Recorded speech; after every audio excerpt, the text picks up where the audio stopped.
Before we can install our rafter hangers, we first need to determine the proper spacing between each rafter. There's two ways to determine that. Your CAD drawing is going to have the exact dimension from the center of your outside box beam to the center of each rafter.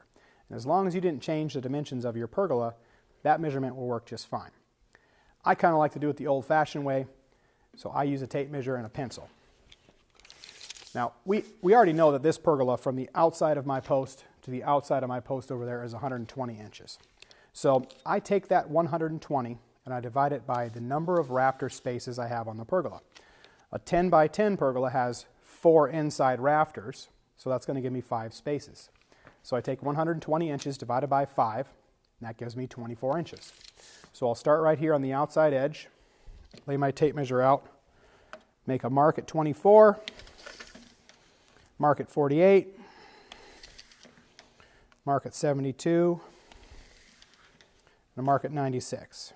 Now if I did it right, should be from the outside edge here to my mark 24 inches, and it is. Once I have that all marked out, I can take my rafter hanger and my rafter hanger tool, and this comes, it's labeled there, it comes in every single kit. And that rafter hanger tool, if you look real closely, it has a little center notch, and that's to put over the mark that you just made on the beam. So I take that tool, I center it over that mark, I take my rafter hanger, and I put that rafter hanger right there, and that kind of holds it at the exact height I want for my rafter.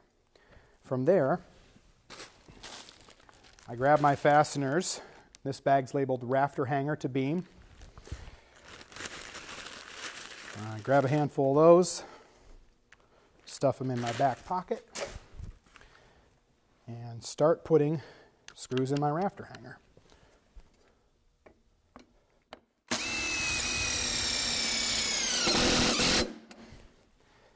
Now there's 8 holes in here.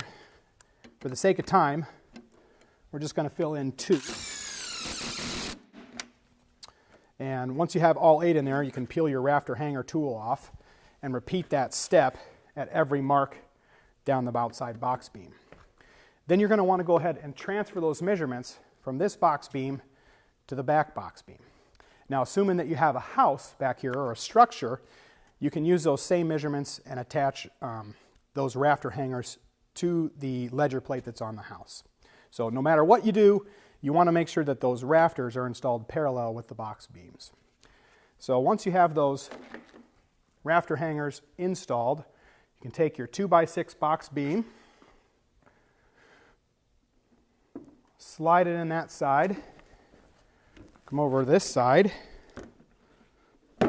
slide it past there, and then you can go ahead and attach your rafters to those hangers. Grab my screws there.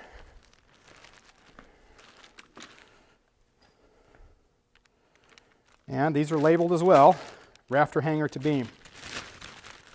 So put a bunch of these in my front pocket. Nope. And these install just like this.